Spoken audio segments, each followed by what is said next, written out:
Cumprimento os irmãos com a paz do Senhor, amém? Cumprimento os irmãos com a paz do Senhor.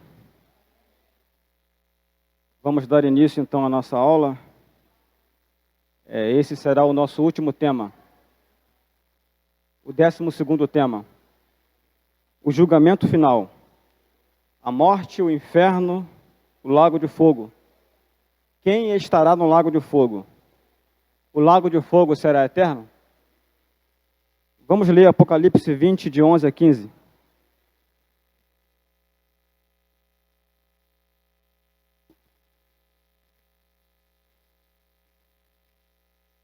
Diz assim: Vi um grande trono branco, e aquele que nele se assenta, de cuja presença fugiram a terra e o céu, e não se achou lugar para eles. Vi também os mortos, os grandes e os pequenos, postos em pé diante do trono. Então se abriram livros. Ainda outro livro, o livro da vida, foi aberto. E os mortos foram julgados segundo as suas obras, conforme o que se havia escrito nos livros. Deu o mar os mortos que nele estavam. A morte e o inferno entregaram os mortos que neles havia. E foram julgados um por um, segundo as suas obras. Então a morte e o inferno foram lançados para dentro do lago de fogo. Esta é a segunda morte, o lago de fogo. E se alguém não foi achado inscrito no livro da vida, esse foi lançado para dentro do lago de fogo. Oremos. Deus eterno, nós te louvamos, nós te bendizemos, porque o Senhor é Deus. Somente o Senhor é Deus e além de ti não há outro.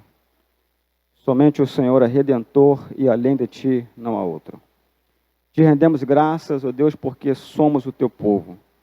Somos ovelhas do teu rebanho. Estamos aqui, Senhor, com a intenção de aprender no teu templo, de compreender a tua palavra no que diz respeito às coisas futuras, para aprender no que diz respeito à esperança que nos está reservada. Nos ajude, Senhor, a compreender a tua palavra e que através dela possamos ser santificados e aperfeiçoados e alcançarmos a estatura plena de Cristo. Obrigado, Deus, pela oportunidade que temos de estar aqui para aprender de Ti. Permita-me, Senhor, ser um canal, um instrumento através do qual o Senhor edifique a sua igreja e que o Senhor seja, acima de tudo, exaltado e glorificado, em nome de Jesus. O julgamento final. O que João quis dizer com a expressão a morte e o inferno deram os mortos que neles havia? Todos serão julgados? Os que foram salvos estarão presentes neste julgamento final? E aí? Nesta aula de hoje, nós vamos compreender, à luz da palavra de Deus, o que será o julgamento final. Vamos entender o que a Bíblia ensina sobre morte, sobre inferno e sobre lago de fogo. Precisamos entender que a nossa cosmovisão, o nosso padrão para se definir as coisas, para se conceituar as coisas, o nosso padrão para explicar, para compreender a vida, deve passar pelo crivo da palavra de Deus. Então, o nosso padrão, a nossa bússola para conceituar coisas e para entender a vida é a palavra de Deus. Porque Deus é a verdade e a sua palavra é a sua revelação para nós. Então, para entendermos o que é isto, o que é morte, o que é inferno, o que é lago de fogo, precisamos passar pelo crivo da palavra de Deus. Amém? O que é o juízo final? O último de todos os julgamentos, o do grande trono branco, é conhecido como o juízo final. Os termos grande e branco fazem referência a poder e glória, santidade e justiça. Deus julgará por intermédio do seu Filho, a quem conferiu todo o juízo. João 5:22. Diz assim: e o Pai a ninguém julga, mas ao Filho confiou todo o julgamento. O Senhor Jesus é designado pelo Pai para julgar com justiça. Atos 17, 31. Diz assim: porquanto estabeleceu um dia em que há de julgar o mundo com justiça, por meio de um varão, e acreditou diante de todos, ressuscitando dentre os mortos. O que será o julgamento final? Basicamente, o julgamento final será o divisor, será a transição entre o mundo antigo e o mundo novo. Acontece exatamente após o milênio. Isto é o último evento que marcará a transição para um mundo novo. A partir de então, a partir do milênio, a partir deste evento, nós passaremos para o estado eterno. Então, o que é basicamente o julgamento final?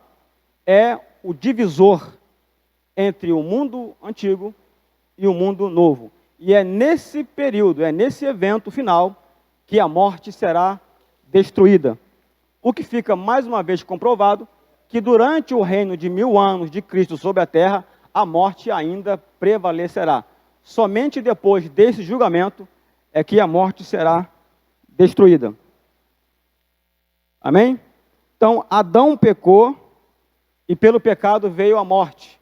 Mas Cristo veio à terra e pagou um preço para que tudo fosse redimido. Eu disse para que tudo fosse redimido. Não apenas os homens, mas tudo. E isso está incluso a terra. Então, é nesse evento final que o pecado, o mal será banido para sempre. A morte será destruída. Quem participará do juízo final? Em 2 Timóteo 4:1, está escrito que o Senhor Jesus Cristo há de julgar os vivos e os mortos na sua vinda e no seu reino. Isto é, ao começar o milênio, ele vai julgar os vivos. Ao começar o seu reino sobre a terra, ele vai julgar os vivos. Isto é, ele vai julgar as nações vivas, as nações que sobreviverem à grande tribulação. Certo? O fato é que haverá pessoas vivas aqui depois de todo o tormento que vai acontecer. Depois da grande tribulação, depois das 7 últimas pragas, ainda haverá pessoas vivas. E nesse julgamento, antes de começar o milênio, serão dadas 2 sentenças. Então, nesse julgamento das nações, haverá 2 sentenças. As pessoas serão qualificadas a participar do reino, a entrar no reino, ou serão condenadas sumariamente. E no final do milênio, haverá então o que chamamos de juízo final. Então, nesse julgamento, os mortos serão julgados. Então, no começo do milênio, Cristo julga os vivos na sua vinda, na sua manifestação, e após o milênio, ele julga os mortos. E nesse julgamento final, diferentemente do juízo das nações, haverá 2 sentenças. Aliás, haverá uma única sentença. No juízo das nações, haverá 2 sentenças. No juízo final, haverá apenas uma sentença. Por quê? Os mortos serão ressuscitados na segunda ressurreição para receberem a sentença final, que é de condenação eterna. Amém? Compreenderam aí? Então, observe que há uma diferença muito clara entre as 2 coisas. Não se trata da mesma coisa. Primeiro, Cristo volta e julga as nações. E haverá 2 sentenças. As nações serão qualificadas a adentrarem, a participarem no reino. E algumas pessoas, algumas nações, não participarão. Serão condenadas sumariamente. E no final dos 1000 anos, então, é que se vai instaurar o julgamento final, quando os mortos ímpios, serão ressuscitados e serão sentenciados ao lago de fogo. Observe que o juízo final é o julgamento dos mortos, termo que aparece em Apocalipse 20, de 11 a 15, 4 vezes.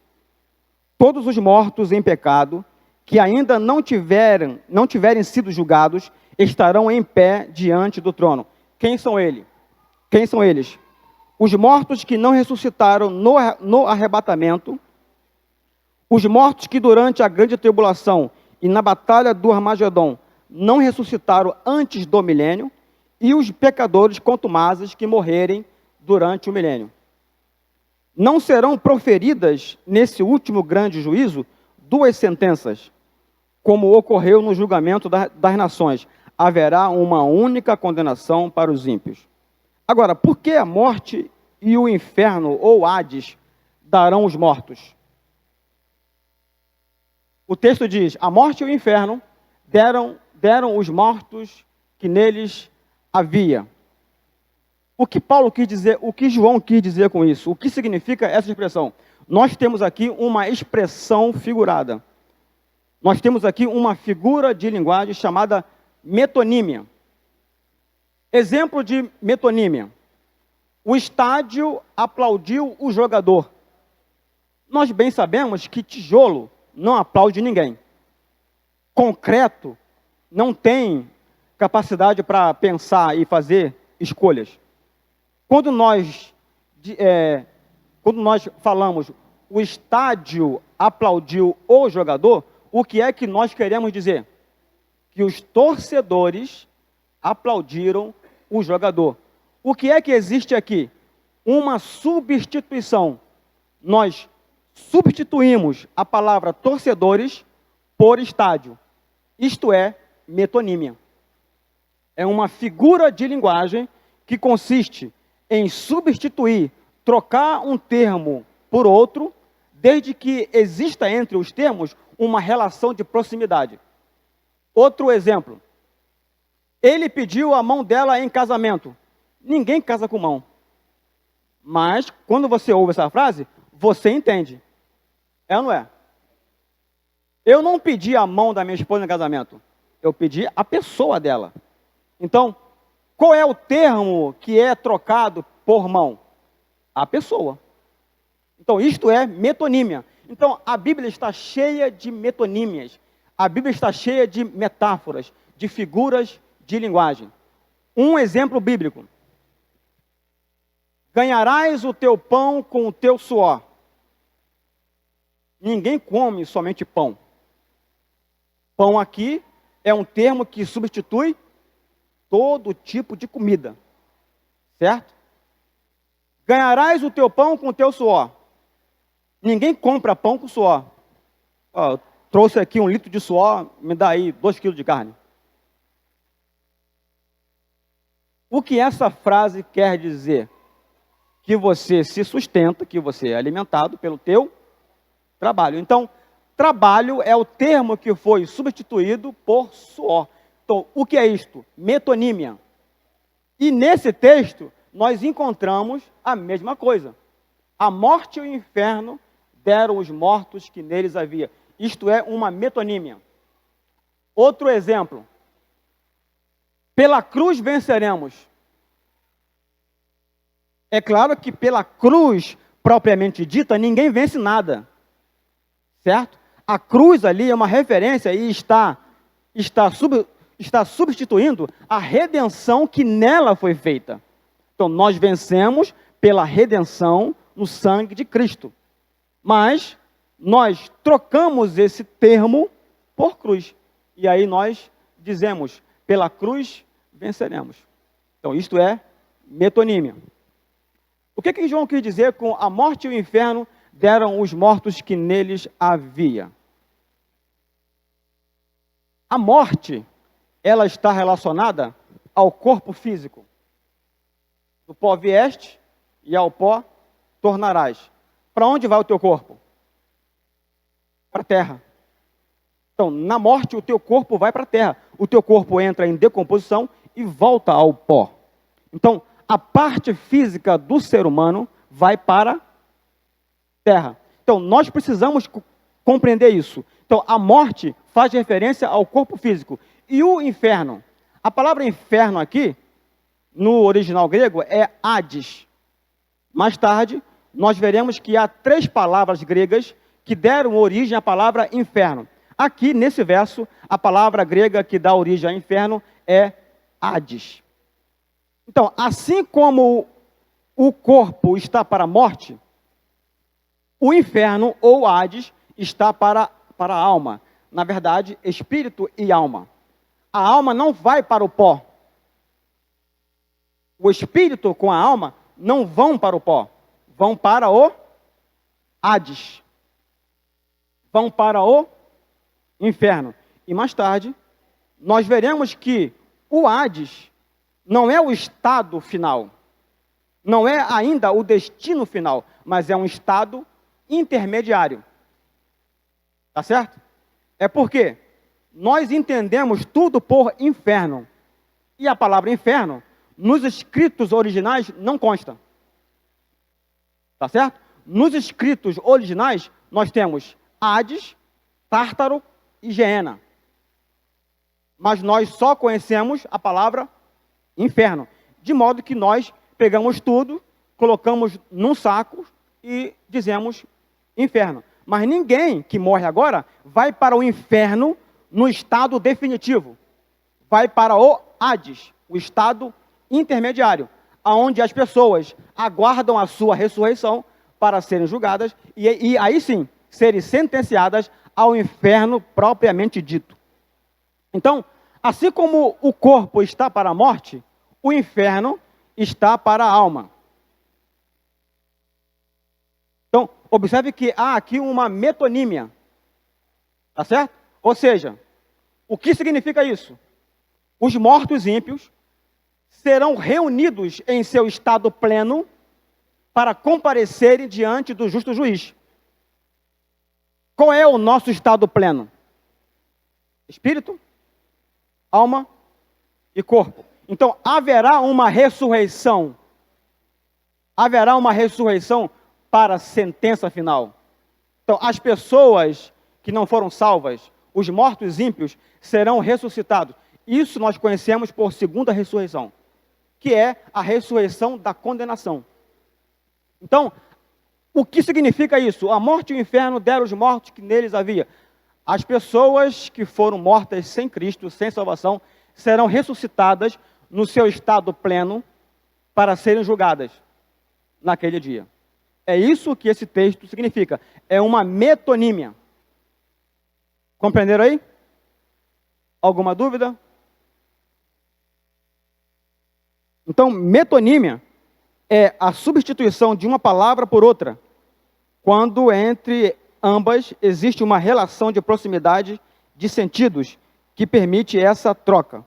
Então, a morte é uma metonímia e faz referência a todos os corpos de ímpios, oriundos de várias partes da terra. Há muitos que foram cremados, há muitos que morreram no mar e outros casos. Os ímpios serão ressuscitados com os seus corpos adequados à condenação e vergonha eterna. Qual é a diferença da primeira ressurreição e da segunda ressurreição? Na primeira ressurreição, aonde os salvos serão contemplados, os salvos serão ressuscitados com corpos não mais sujeitos à morte. Agora, os mortos ímpios serão ressuscitados com os seus corpos adequados à condição de morte. Compreenderam?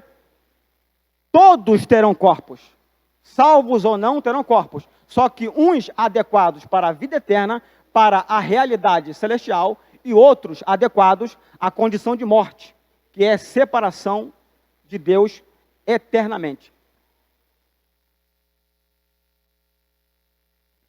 O termo inferno na passagem em apreço é Hades, sendo também uma metonímia. Assim como a morte dará o corpo, o Hades dará a parte que não está neste mundo físico, isto é, a alma, na verdade, o espírito e a alma.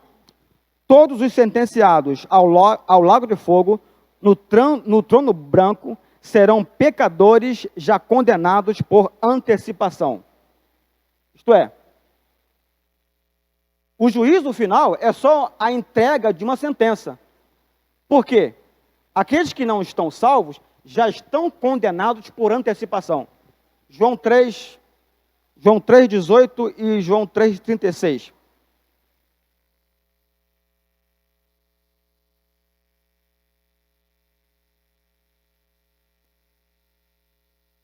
Então, observe que aqueles que estão sem Cristo, aqueles que não nasceram de novo, aqueles que não foram salvos, já estão condenados por antecipação.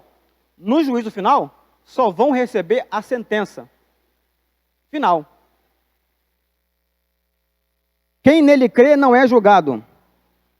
O que não crê já está julgado, porquanto não crê no nome do unigênito Filho de Deus. Por isso, quem crê no Filho tem a vida eterna. O que todavia se mantém rebelde contra o Filho não verá a vida, mas sobre ele permanece a ira de Deus. Então, observe que as pessoas já estão julgadas. Então, automaticamente, ao nascer neste mundo e ao rejeitar a oferta de salvação, as pessoas já estão caminhando para a morte eterna. Então, neste evento, elas apenas serão ressuscitadas, serão reunidas no seu estado pleno, para receber, então, a sentença final. Haja vista o Hades ser um lugar de tormentos, onde os justos aguardam a sentença definitiva, nenhuma alma salva em Cristo se encontra no Hades, mas no paraíso. Eu vou ler aqui alguns textos. Lucas 23, 43. Logo a seguir, 2 Coríntios 12, 2 a 4. E Filipenses 1, 21 a 23. Lucas 23, 43. Diz assim: Jesus lhe respondeu: em verdade te digo, que hoje estarás comigo no paraíso. 2 Coríntios 12, 2 a 4. Diz assim: conheço um homem em Cristo, que há 14 anos foi arrebatado até ao terceiro céu. Se no corpo ou fora do corpo, não sei. Deus o sabe. E sei que o tal homem, se no corpo ou fora do corpo, não sei, Deus o sabe, foi arrebatado ao paraíso e ouviu palavras inefáveis, as quais não é lícito ao homem referir. Filipenses 1, 21 a 23. Filipenses 1, 21 a 23. Porquanto para mim o viver é Cristo, e o morrer é lucro. Entretanto, se o viver na carne traz fruto para o meu trabalho, já não sei o que hei de escolher. Ora, de um e outro lado, estou constrangido, tendo o desejo de partir e estar com Cristo, o que é incomparavelmente melhor. Paulo diz: porquanto para mim o viver é Cristo, e o morrer é lucro. E no final ele diz: estou constrangido, não sei o que hei de escolher, se eu aqui fico, ou se eu parto para estar com Cristo. Então, para o crente, a morte é partir e estar com Cristo, o que é incomparavelmente melhor. Se nós fôssemos entrar num estado de inconsciência, não seria melhor. Era melhor, muito embora a gente fique aqui na terra sofrendo reveses, tribulações, perseguições, mas seria melhor ficar aqui, porque enquanto eu estou vivo, eu tenho comunhão com Deus. Agora, se eu morro e não tenho mais consciência de nada, de que me valerá isso? Então, nós morremos em Cristo e vamos partir e estar com Ele. Amém? Então, não tem cabimento as pessoas pensarem ou dizerem que neste julgamento os crentes vão estar presentes. Nós não estaremos presentes. Tá certo? E quando nós morremos, nós não vamos para o Hades, vamos para o paraíso. Vamos para estar com Cristo. Alguns teólogos dizem que os salvos também hão de ser julgados. Mas isso contraria o que Jesus afirmou em João 5,24. Na verdade, eu vos digo, que quem ouve a minha palavra e crê naquele que me enviou, tem a vida eterna, não entrará em juízo, mas passou da morte para a vida.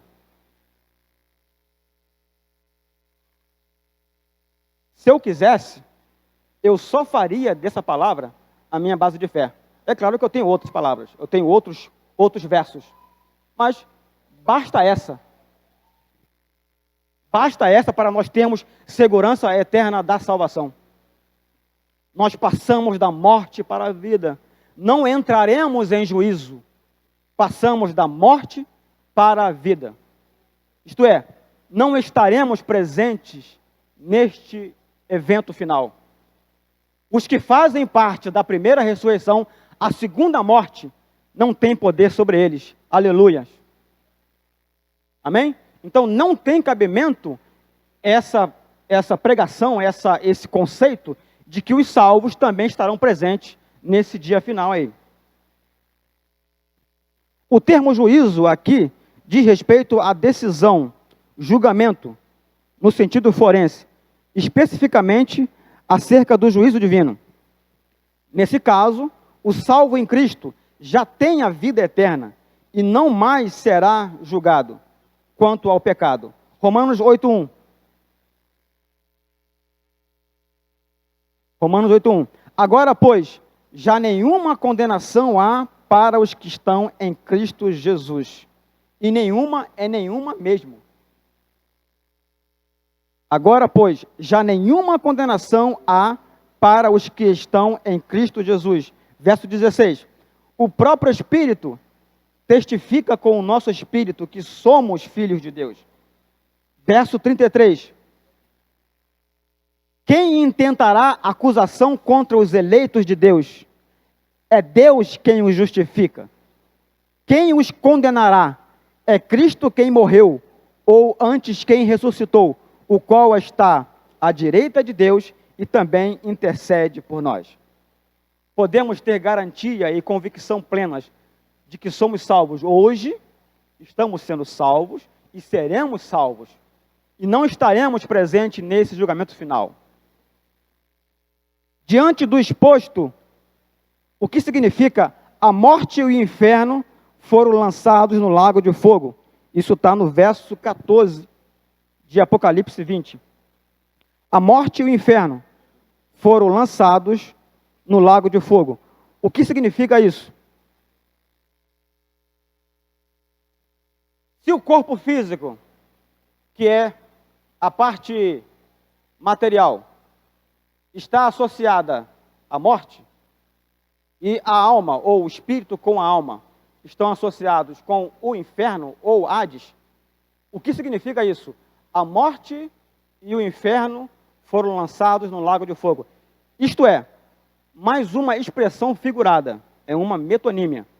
Ou seja, os ímpios serão reunidos no seu estado pleno, corpo, espírito, alma e corpo, para comparecerem perante o justo juiz, para receberem a sentença final e serão então lançados no inferno propriamente dito, o lago de fogo. Amém? Então, a morte e o inferno foram lançados no lago de fogo. Ou seja, os mortos ímpios serão ressuscitados na sua composição plena. Espírito, alma e corpo serão sentenciados e assim lançados no inferno final, o lago de fogo. Oi? Sim. O homem na sua completude. Espírito, alma e corpo. Então, todo mundo um dia vai ser ressuscitado. Todo mundo, justo ou não. Certo?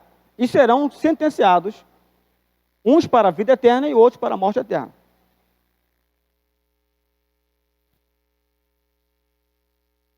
Portanto, a frase, a morte e o inferno foram lançados no lago de fogo, tem uma correlação com o que Jesus disse em Mateus 10, 28. Não temais os que matam o corpo e não podem matar a alma. Temei antes aquele que pode fazer perecer no inferno tanto a alma como o corpo. A palavra inferno aqui não é Hades, já é Geena. Certo? Para o Hades não vai o corpo com a alma. Para o Hades só vai a alma. O corpo fica na terra. Mas no Geena vai o corpo e a alma. Não temam aqueles que podem matar apenas o seu corpo e não podem matar a sua alma. Temei antes a Deus, que pode fazer perecer no inferno, no Geena, tanto a alma quanto o corpo. Então, Geena é o estado final. Não tem ninguém lá agora. O inferno, na sua acepção, certo? Verdadeira, não foi inaugurado. As pessoas morrem e vão para o estado intermediário. É evidente que é uma condição de sofrimento, mas ainda não é o sofrimento final. O lago de fogo é muito pior do que isso.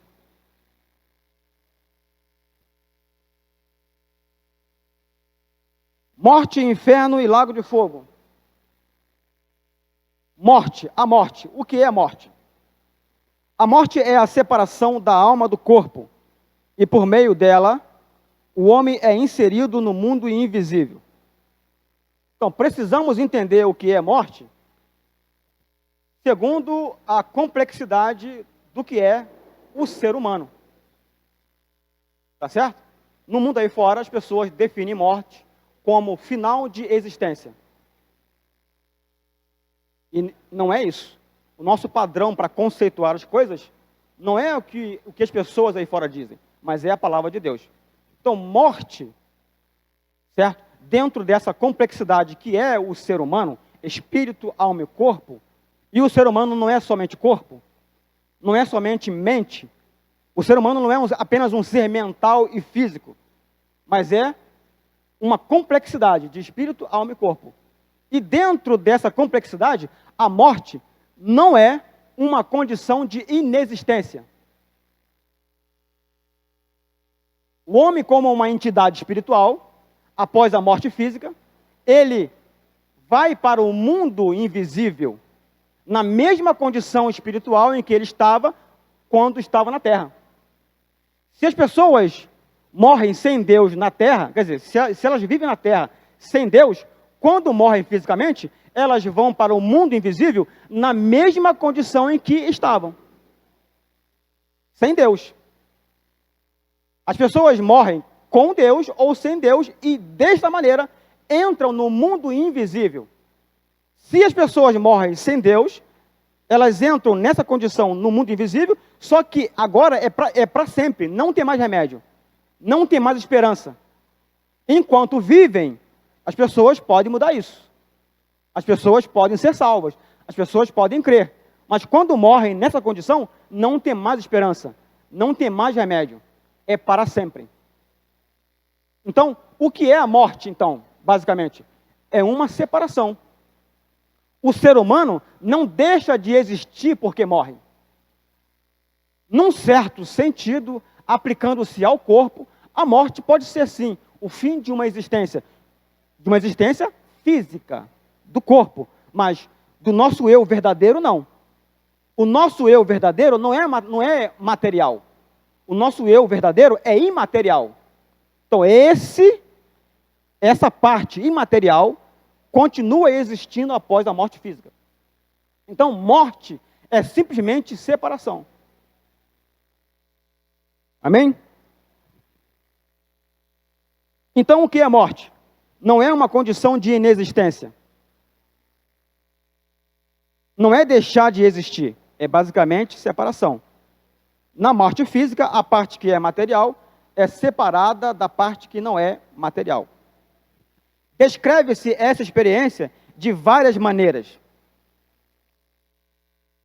João 11:11 e João 31:16 descreve a morte como adormecer. Vamos ler Deuteronômio 31:16?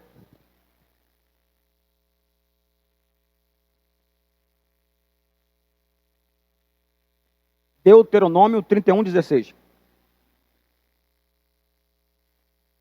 Diz assim: disse o Senhor a Moisés: eis que estás para dormir com os teus pais. É uma metáfora para dizer que Moisés iria morrer.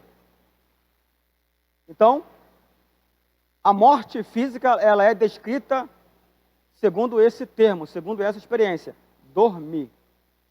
Outro termo, desfazer-se da habitação terrena em que vivemos. 2 Coríntios 5, de 1 a 2.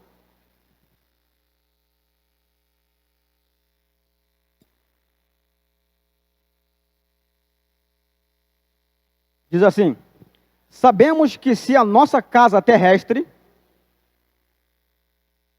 o que ele quis dizer com isso? Nosso corpo.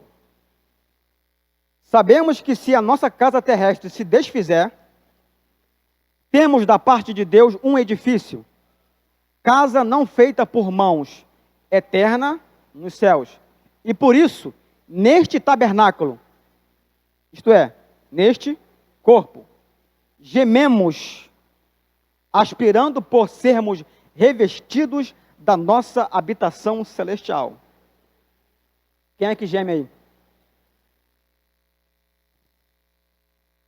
Nós gememos, isto é, os que morreram também. Os que morreram e os que vivem em Cristo gemem por serem revestidos dessa habitação celestial. O que é que Paulo quis dizer com isso? Nós estamos aguardando com ansiedade, com expectativa, a nossa habitação celestial, o nosso corpo celestial, o nosso corpo de glória. Então, a morte física, ela é descrita como desfazer-se da habitação terrena, deste corpo corruptível, desse corpo mortal. Então, a morte física, ela é descrita como deixar este tabernáculo. 2 Pedro 1,14, não vamos ler. Lucas 12, 20, Deus requerendo a vida. Jó 16, 22, seguir viagem sem retorno. Então, o que é a morte física? Seguir viagem sem retorno. Então, esse texto é um texto basilar para se contradizer a crença de que você pode voltar. Ninguém volta. A morte é uma viagem sem retorno. Gênesis 49, 33. Ser unido a seus antepassados. Descer ao silêncio. Salmo 115, 17. Atos 5, 10. Morrer. Gênesis 3, 19. Voltar ao pó. Então, quem morre, volta ao pó. A nossa constituição material é feita de terra. Voltamos ao pó. Jó 14, 2. Ir-se como sombra. E Filipenses 1, 23. Que diz: ora, de um e outro lado, estou constrangido, tendo o desejo de partir e estar com Cristo, o que é incomparavelmente melhor. Então, a morte é descrita como partir. Para aqueles que estão salvos, para aqueles que estão em Cristo, a morte física é partir e estar com Cristo, o que é incomparavelmente melhor. Mas Paulo estava aqui em dúvida. Estou constrangido. Eu não sei se fico ou se vou. Mas, por amor de vocês, eu escolho ficar. Mas partir e estar com Cristo é muito melhor. Então, quem morre em Cristo não entra em um estado de inconsciência. Vai para o paraíso. Vai habitar com Cristo. A morte é o primeiro efeito externo ou manifestação visível do pecado e o último do qual seremos salvos. O Salvador tornou inoperante a morte e trouxe à luz a vida e imortalidade pelo Evangelho. Esse texto, em muitas versões, trazem a palavra que Cristo aboliu a morte. Abolir a morte aqui, nesse texto, significa que Cristo tornou inoperante o efeito condenatório da morte. Muito embora você, como cristão, como salvo em Cristo Jesus, esteja sujeito ainda à morte física, a morte, no entanto, não tem mais efeito de condenação sobre nós. A partir de Cristo, a morte para nós tornou-se uma porta para a vida eterna, para a vida com Deus. Então, é por isso que nós não temos que temer a morte. Porque Cristo tornou-a inoperante e trouxe à luz a imortalidade. É claro que você agora morre fisicamente, mas um dia você vai ser ressuscitado em um corpo transformado, celestial, em um corpo de glória. De modo que a morte é apenas uma porta para a eternidade com Deus.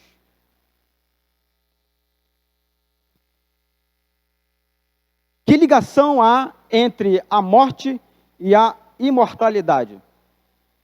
Há dois termos, imortalidade e incorruptibilidade, que se usam em referência à ressurreição do corpo. Vamos ler 1 Coríntios 15, 53 a 54.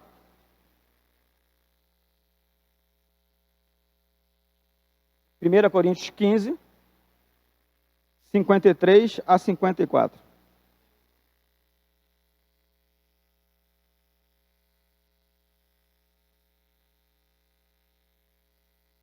Diz assim: porque é necessário que este corpo corruptível se revista da incorruptibilidade, e que o corpo mortal se revista da imortalidade. E quando este corpo corruptível se revestir de incorruptibilidade, e o que é mortal se revestir de imortalidade, então se cumprirá a palavra que está escrita: tragada foi a morte pela vitória. A imortalidade significa não estar sujeito à morte. E nas Escrituras, emprega-se em referência ao corpo e não à alma. Mesmo os cristãos estão sujeitos à morte, pois seu corpo é mortal. Depois da ressurreição e do arrebatamento da igreja, os cristãos desfrutarão da imortalidade, isto é, receberão um corpo glorificado, que não estará sujeito à morte. Os ímpios também serão ressuscitados, mas a condição deles será a de morte, separação de Deus.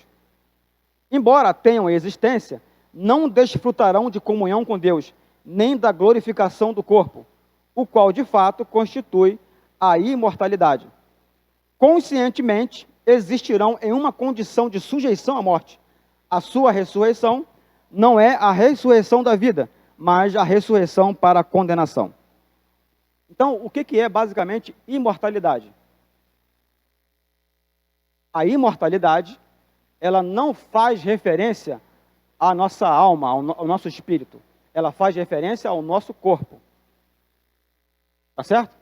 Enquanto estamos aqui, enquanto Cristo não volta, enquanto não acontece a primeira ressurreição, enquanto Cristo não vem arrebatar a igreja, nós, ainda que salvos, estamos sujeitos à morte. Mas, na ressurreição, no arrebatamento, nós seremos revestidos de imortalidade. Amém? Nosso corpo será revestido, como disse Paulo, de incorruptibilidade. Então, imortalidade não é uma coisa que diga respeito ao espírito, mas diz respeito à alma. Qual é a distinção entre imortalidade e vida eterna? A imortalidade é futura e refere-se à glorificação do nosso corpo na ressurreição. A vida eterna refere-se principalmente ao espírito do homem. É uma posse presente e não é afetada pela morte do corpo. Compreenderam a diferença entre imortalidade e vida eterna?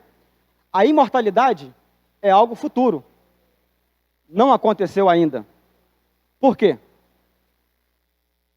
Porque ela diz respeito ao nosso corpo que será transformado. Os vivos serão transformados e os mortos serão ressuscitados. Então, teremos um corpo de glória. Então, imortalidade é basicamente alguma coisa que diz respeito ao corpo. E vida eterna? Vida eterna não é algo futuro, mas é uma posse presente. Tá certo? A vida eterna diz respeito ao espírito do homem. No momento que alguém é salvo, ele não vai ter no futuro a vida eterna, ele já possui a vida eterna. Pensa bem nisso, você tem vida eterna dentro de você. Nós temos em nosso espírito a vida de Deus, a vida eterna. E na volta de Cristo, a vida eterna atingirá a sua perfeição, quer dizer, ela vai permear toda a nossa completude. A nossa composição, espírito, alma e corpo, será revestida de vida eterna. Seremos completamente celestiais, espírito, alma e corpo. Nós não temos dimensão o que será isso. Porque ainda nós estamos dentro de um corpo mortal, sujeito a perdas, sofrimentos, a morte. E não fazemos ideia do que é isso. Ou seja, a perfeição vai tomar você por completo quando Cristo voltar. Então, vida eterna diz respeito ao corpo. Vida eterna diz respeito ao corpo ou não? Não, diz respeito ao espírito. A imortalidade é que é uma referência ao corpo. Isso é futuro, mas vida eterna é uma posse presente. Nós temos hoje vida eterna. E está em nosso espírito. Certo? Deus começa de dentro para fora. Nós somos salvos a partir de dentro para fora. O nosso espírito é regenerado. O nosso espírito recebe vida eterna. O nosso espírito recebe a vida de Deus. E no futuro, na volta de Cristo, essa vida eterna vai tomar todo o nosso ser. Nós seremos revestidos, como disse Paulo, da nossa habitação celestial. Ô glória! Então, a vida eterna alcançará a sua perfeição na vinda de Cristo e será vivida em um corpo glorificado, que a morte não mais poderá destruir. Todos os cristãos, quer vivos, quer falecidos, já possuem a vida eterna, mas somente na ressurreição alcançarão a imortalidade. Tanto os que morreram em Cristo, quanto os que vivem em Cristo, gemem por serem revestidos da habitação celestial. Com uma diferença: nós estamos ainda aqui, batalhando, sofrendo, guerreando, e os que morreram estão descansando, estão repousando. É claro que eles também, como nós, esperam por este dia, em que nós seremos revestidos de glória, seremos revestidos de imortalidade. Amém? Resumindo então, o juízo final, basicamente é o quê? É o evento transicional entre o mundo antigo e o mundo novo. O juízo final é o último evento dessa dispensação chamada mundo novo, aonde a morte será para sempre destruída, o mal será para sempre banido. Não haverá maldição, não haverá pecado, não haverá maldade em toda a eternidade. Então, o que é o juízo final?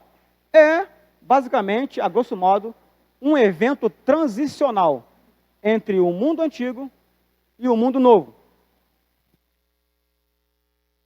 Nesse período, a morte será destruída, e os que não foram salvos deverão comparecer perante o justo juiz em seu estado pleno, espírito, alma e corpo, para serem julgados e receberão a sentença final, o lago de fogo. Amém? Na próxima aula, então, nós vamos ver o que é inferno, segundo a descrição dos textos das cartas de Paulo, que falam sobre esse assunto a partir de 3 palavras gregas: Hades, Geena e Tártaro. Certo? 3 palavras gregas deram origem à palavra inferno. E veremos o lago de fogo. O lago de fogo, na verdade, era o que deveria ser chamado de inferno. Por quê? É o estado definitivo, onde os que morreram sem Cristo viverão eternamente sem Deus. Então, revisando aqui, o que é morte? O que é morte? Separação. Não é propriamente uma condição de inexistência. Não é o fim de uma existência. É claro que aplicado ao corpo físico é o fim da existência do corpo físico, mas não da entidade que nós somos. Nós não somos, em essência, seres físicos. Nós somos entidades, seres espirituais. Nós fomos criados à imagem de Deus. Deus é espírito e nós somos espirituais. Então, o nosso ser, o nosso eu verdadeiro sobrevive, continua a existir após a morte física. Amém? Então, morte basicamente é separação. Então, nós temos a morte espiritual, que é a separação entre Deus e o homem. Nós temos a morte física, que é a separação do corpo, que é a parte física, da parte imaterial. E nós temos a morte eterna, que é a segunda morte ou lago de fogo. Amém? Estamos encerrados. Até a próxima aula.